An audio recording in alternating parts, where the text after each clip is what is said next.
Now the GT40 is about to be resurrected.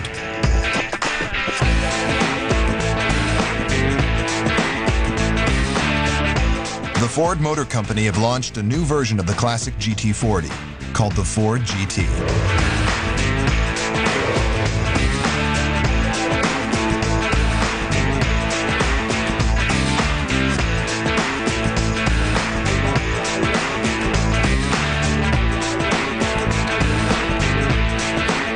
It was created on the drawing board of Camillo Pardo, project designer at Ford in Detroit, Michigan. I was told by my instructor in college a long time ago that you shouldn't fall in love with your designs. But I think with this car, there's been some exceptions. I really, this car is very special to me, and we didn't stop until we were very happy with the shape.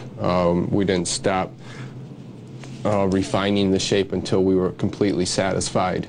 The car he's designed is a modern 21st century supercar that incorporates the heritage of the original racing car.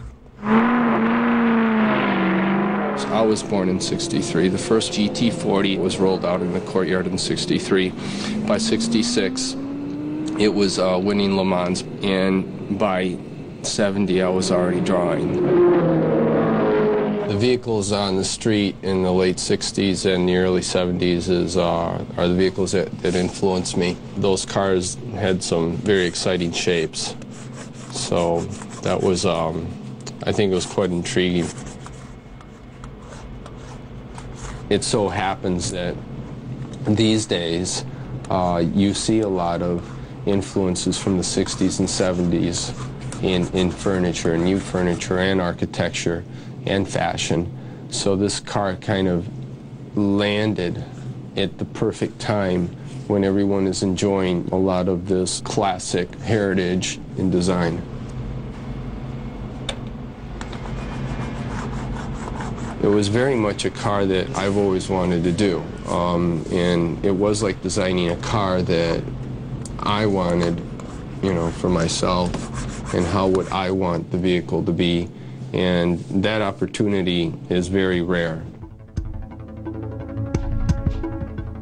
The car evolved from Camillo's initial drawings to a clay model. And finally this, the first prototype.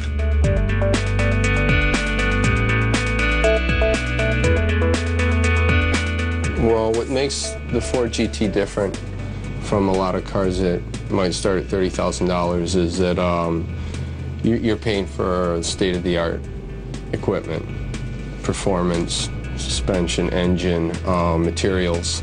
So we're talking about $140,000 worth of high-tech equipment. A lot of aluminum, carbon fiber, and different composites.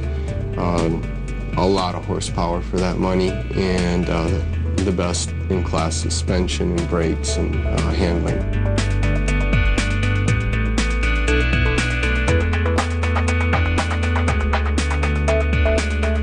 This car is our interpretation of the GT40. What we wanted to do is redesign the car, but the vehicle had to say GT40.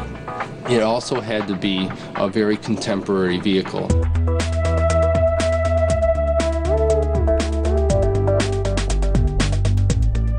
If I could compare it to anything, it would be like an aircraft, a jet fighter. A plane like that looks the way it does because of the composition of different functional elements. And for some reason, it looks beautiful. And this has the same recipe.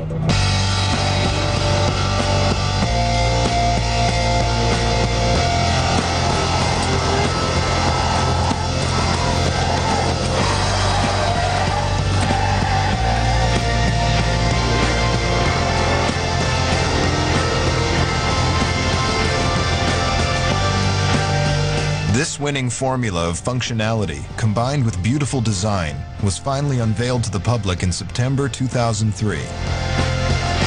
The finished car conjures up the perfect blend of power and style the designers had always hoped for. I wanted the guys to imagine pulling up to a stoplight on Woodward Avenue, which is, where they have all the great stoplight Grand Prix. and wanted the guys to imagine a supercar pulling up next to them at a light. You just kind of stand in your car and you kind of look over and you say, you know, my car's better looking than yours, mine's faster than yours, it handles better than yours, and it's based on one of the greatest racing cars of all time. The Ford GT is not all about style. It also packs a big punch. It has a V8 engine producing 500 horsepower. That's around 5 times more powerful than a family car. It can accelerate from 0 to 60 in 3.8 seconds.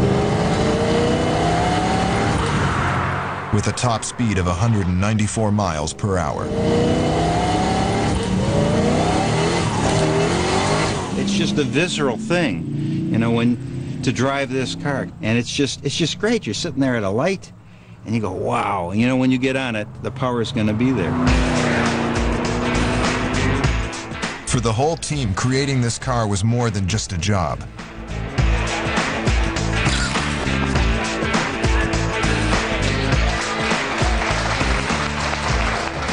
What made us build it? This is a dream come true. I was a little kid when Ford won Le Mans, and I'm racing little slot cars, Ford GTs, on my little track. And it's just something I always wanted to do. So the little slot car turned into probably the crowning achievement for everybody that's worked on it.